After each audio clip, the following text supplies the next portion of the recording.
Today on Tree Talk, we are discussing a species very near and dear to my heart, loblolly pine, Pinus taeda.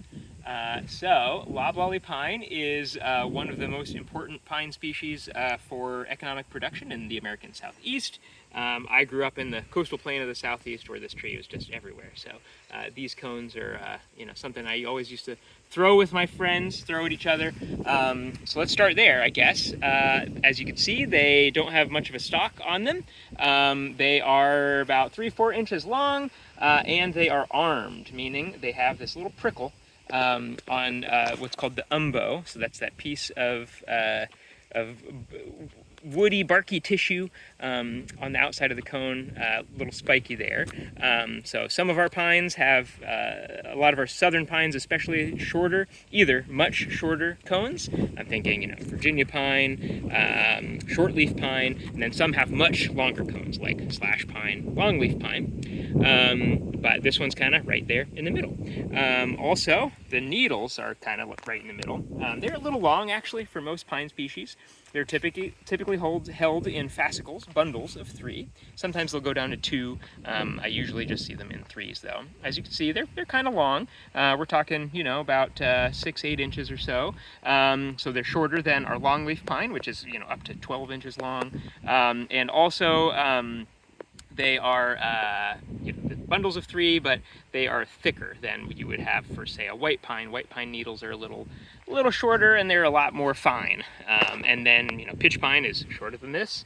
Shortleaf pine is a lot shorter than this. Virginia pine is a lot shorter than this. So the needles are relatively distinctive.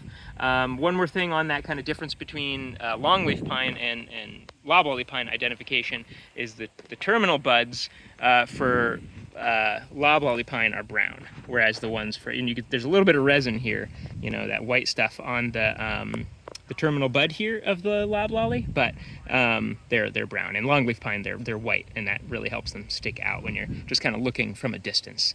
Additionally, let's take a look at the bark. The bark is pretty distinctive for loblolly pine too. We've got the scales just kind of build up over time. And so what happens is, as the tree gets a little bit bigger, we have these really, really deep sort of plates forming. Again, to kind of contrast with some other pine species that you might be seeing, some pine species will have resin glands. If you start to break apart the plates of bark, and these ones don't have it, you would see these kind of little dark spots of resin in there. Of course, because it's a pine, there is a lot of resin in the bark, which is one of the big economic factors contributing to why the species was used in the past. So that taeda, the Latin, the epithet, actually means torchwood. So this was used historically, I guess early on, for torchwood, because that resin in it helped the wood burn for a long time. So historically speaking, in the colonial times when Europeans arrived here, loblolly pine was really only relegated to super, super wet areas. Kind of like where I am right now. I am only 100 feet or so away from the Sound, in between the North Carolina Outer Banks and the mainland. These were in these super wet, swampy areas, and that's kind of it, because that's where the fire wasn't limiting them. And then most of the southeast coastal plain was longleaf pine, because there was frequent fire moving through the ecosystem. We're talking every 2 or 3 years, wildfire at low intensity was moving through. Longleaf pine is adapted to frequent fire. It actually needs that frequent fire to be able to regenerate. And loblolly pine is the opposite. The frequent fire reduces its survival in that young seedling stage. But the Europeans got rid of all the longleaf pine. We over-harvested them. We stopped burning, and then loblolly pine just kind of started to take over. So almost like we talked about on Tree Talk before, mesification in our hardwood stands, a somewhat similar factor here. Once we start suppressing fire on the ecosystem, we start to change our vegetative communities, and now most of what we have is loblolly pine in that whole kind of coastal plain all the way up through the Piedmont of most of the Southeast. So loblolly pine is, I mentioned before, it is the top timber pine species in the Southeast.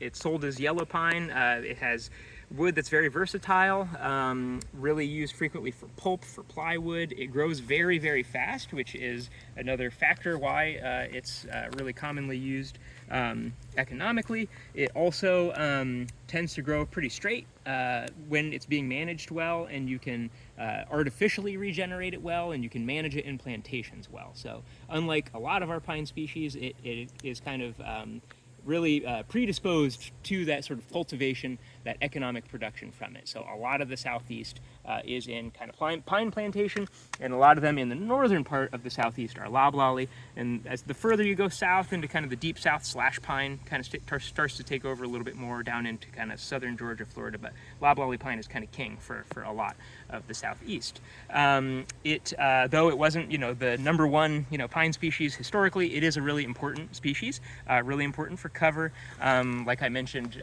very important for the economic production, but a lot of wildlife use it. It is a great native species, and really beautiful one too. So really love loblolly pine. Good to see, feels like home, where I grew up, and we're lucky we have so much of it on the landscape.